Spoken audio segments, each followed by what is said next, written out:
For me, kayak fishing is simple. A boat, a paddle, a fishing rod, and unspoiled water. The fish are big. The chaos is beautiful. It's angling's addictive final frontier, and I'm hooked. I'm Gregory, and this is Hooked on Wild Waters. Gregory's Hooked on Wild Waters is brought to you by Jackson Kayak. We make fun. GoPro. Be a hero with GoPro. Bending Branches. Pretty, smart paddles. And Yak Attack. Rigging the dream. We are on our way down to Louisiana to fish the Mississippi River Delta. It's one of the biggest estuaries and just marshlands in the world. I've been looking forward to really get down to Louisiana and fish the Mississippi River Delta for a long time. I have a lot of friends there that fish it. I really haven't spent enough time there, and it's just one of those just intriguing environments that I've got to be in more. So we've made our way down the road. We've had to make a stop here at Everything Kayak to actually put on a new piece of equipment that's really going to help me out. It's called a power pole. If I sight a redfish and I cast at it, it's going to stop me, hold me still, so that I can make that cast and not disturb the fish. So it's pretty cool. This is awesome. Edge of the world right here, man. Or edge of Louisiana, at least. All right, we made it. We're here. Made it. Woo! All right, the next adventure begins. All right, so that was one epic adventure to get here to the Mississippi River Delta in Louisiana. Thank goodness I had my good friend Jameson Redding here with me to make the trip a little bit easier. And I cannot wait to hang out with one of my good friends, the local guy here. His name is Ben Roussel, and he's one of our Jackson Kayak Pro staff. And I'm really excited to have Ben with us because he's the local knowledge. He knows the area really well, and he can give us more facts and details about this incredible river system.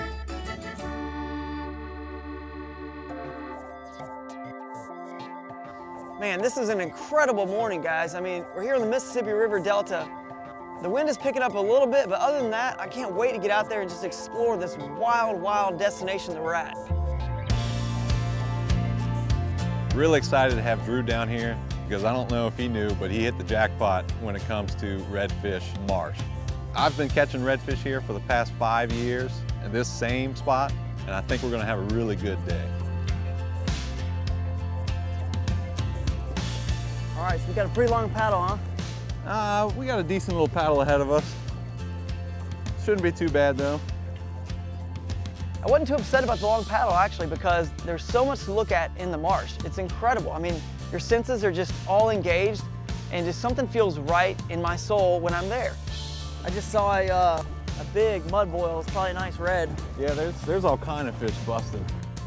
Once we got to the location, right away, Ben put a cast in the water, immediately hooks up on this small redfish. I thought, man, this is gonna be easy.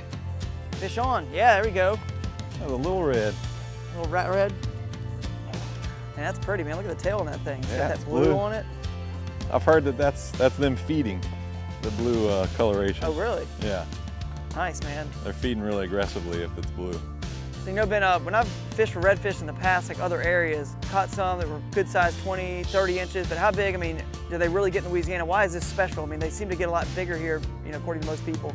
We get a lot of big redfish here because you got the river, man. The river gives all kind of nutrients into the estuary. Right, so the Mississippi River, yeah, 2,300 miles long. It feeds like 40% of the United States. It's like the pot at the end of the rainbow, you know what I mean, so to speak. It's all connected. It all connects, yeah, it works together. And that's just really cool and why this place is so wild and unique. It's a wonderful ecosystem, this marsh. Nice first fish. Let's get some big ones now.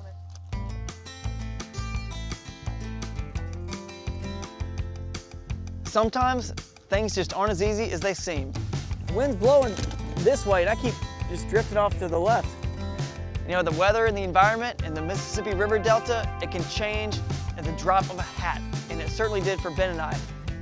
This weather is not looking promising.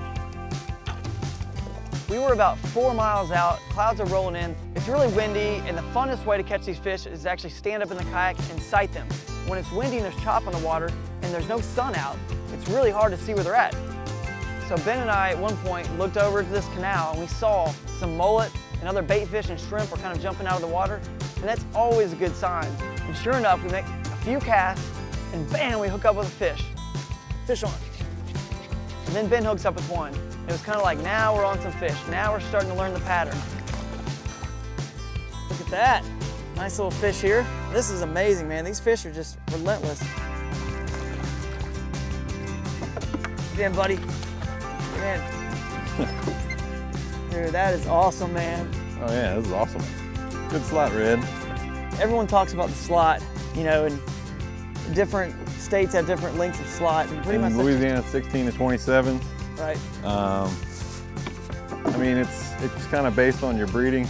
We have a lot of slot size reds. Right. You know, this is this is where they grow up. You know, this is their home. We'll send him on his way. And that's gorgeous.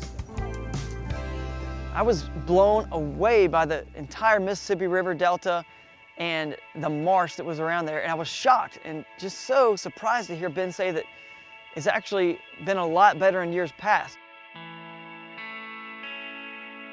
There is nothing like South Louisiana.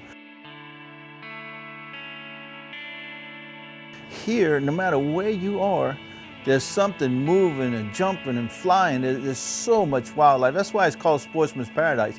But at the same time, we're losing Sportsman's Paradise, which is a national treasure, and we're losing it to the tune of a football field every 38 minutes due to coastal erosion. Here we are, we've lost 1,900 square miles of land already. It's actually the greatest environmental disaster in our country, and not very many people know about it. The Mississippi River is the most engineered body of water in the world. You know, it's channelized to scour the bottom and make sure it doesn't silt up for the navigation of these big ships. But ever since they built the levees for flood control and the navigation of the Mississippi River, they cut off the life-sustaining sediment and fresh water that goes into our marshes that actually built Louisiana. For the first time ever, Louisiana has got a coastal master plan. It's a 50-year, $50 billion project.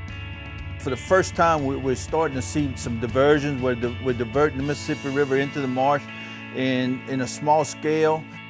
So with that, we'll start punching some holes in these levees and putting that fresh water out, and it will be a resurgence. It'll be a beautiful thing to see Louisiana start coming back instead of dying like it has been.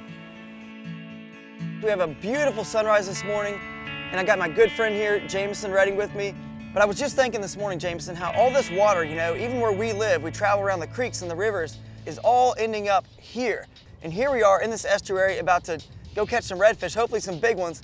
I'm excited. How are you? Oh man, I can't contain myself right now. I mean, this is the redfish capital of the world, and we get to come down here and get into them, some hopefully big bulls today. I can't wait to get on the water, man. So Jameson and I, we paddle off to this beautiful remote area of the marsh. I mean, this is what it's all about. I mean, the sun's just glistening off the surface.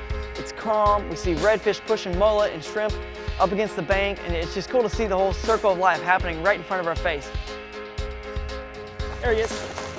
Just another beautiful Louisiana redfish here. When you look at this mouth, it's on the bottom, and that's just so they've adapted to their environment. They eat a lot of crustaceans, which, you know, obviously are on the bottom, so this mouth is like a vacuum cleaner. And if you ever fish topwater for them, they've been known to roll over upside down since their mouths are on the bottom just to eat that topwater lure. It's a really cool fish, and they adapt the same way you adapt to your world and your environment. We're gonna let this one go, hopefully catch some bigger ones. There he is. Oh yeah, it's a good fish. Nice keeper-sized fish right here. I love coming down to Louisiana and getting in these guys. I came to catch decent-sized redfish. This is the redfish capital of the world. A few casts in, I'm throwing this little spinnerbait with a Z-Man paddler tail on it, which imitates a mullet, and all of a sudden, wham! Look at this thing, dude. Oh my God. Peeling line. Redfish on. I'm so excited. I mean, this thing pulls so hard for their size. I thought I had like a 40 or 50 incher. I just can't believe how strong these fish are, Jameson. I gotta drop my power pole. Getting towed around in the marsh, it was just incredible to experience the power to really feel and engage with this fish. Looks like a good fish, Drew. That's a real nice fish. Oh, nice. Oh, come here. Come here, girl. There we go. Just lip her like a bass. Look at that. Nice fish. Oh my goodness. Can't even describe the feeling. It's impossible to describe it to anyone unless you come out here and do this. It's incredible. Oh, I know that's 26 inches, that whole thing there. So that's about, well, I think it is about 26-inch redfish. Just shy of 8 pounds, so basically 8 pounds. What a beautiful animal, man. What a gorgeous creature.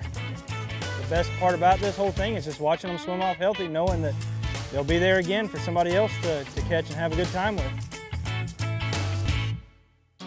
The life in the marsh is just out of this world. I mean, this is good. We're catching fish left and right. And Jameson all of a sudden just starts yelling at me like crazy. Woo! I look over and his rod's doubled over and he's just getting towed around. I know he's got a big redfish on. This is what we came for. He's towing you all around.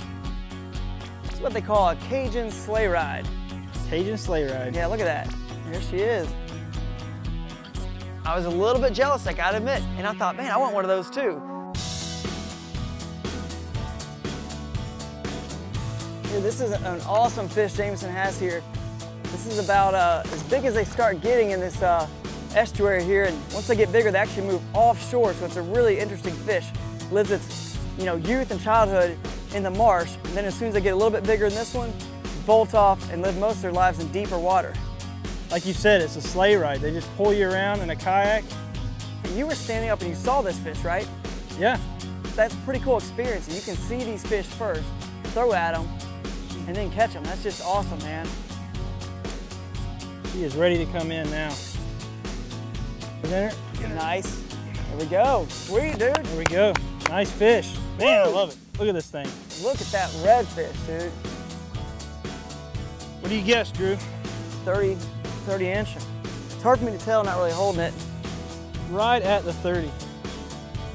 Nice. 29 and 7/8, I'll call it. We won't call him 30, but he's right there. What an honest guy. We'll stretch him a little, maybe. I'll take a 30-inch fish all day. The conditions change so quickly, it blows me away. But now, of course, the clouds are out and it's choppier. I can't really see the fish in the water, but I looked down at my fish finder and happened to notice this huge arcs on the fish finder, and I was like, man, that's them. They're right below me. I'm in 4.5 foot of water. Go get them, Drew. Go get them. Saw some fish on the fish finder, just simply tossed my jig over the side. Oh, I think it might be a red. Is that a bull? No, I think it's a drum. It looks red, but I think it is a drum. You can tell if they're like super wide. Yeah, it's tall. It's a giant black drum. I don't say giant because they actually do get huge, but for in a kayak getting towed around by a drum that's 20 pounds, that's still a lot of fun. Dude, I'm exhausted. Really incredible fight, man. This fish is giving it to me big time, folks. But this is what I asked for, so it looks like he's kind of wrapped in the line. He's getting close though. There we go. Woo! Look at that. Nice. Oh man. Nice. Luke, take it easy. Whoa, man, what a fish. This is incredible. I gotta get a hold of it here. Oh, check this out, folks. This is truly wild. I mean, it doesn't get more wild than that, right? I was getting a little bit frustrated. I'm not gonna lie about it. I really was. Thought I was snake bit, but apparently not. I saw some on the fish finder, just simply dropped a jig down below, and this big ugly hit. Does not get any wilder and crazier than this. This has been an incredible day, and we've got rain behind us coming in. We got to get this thing back in the water and paddle out of here before we are seriously drenched. All right, buddy, time to let you go.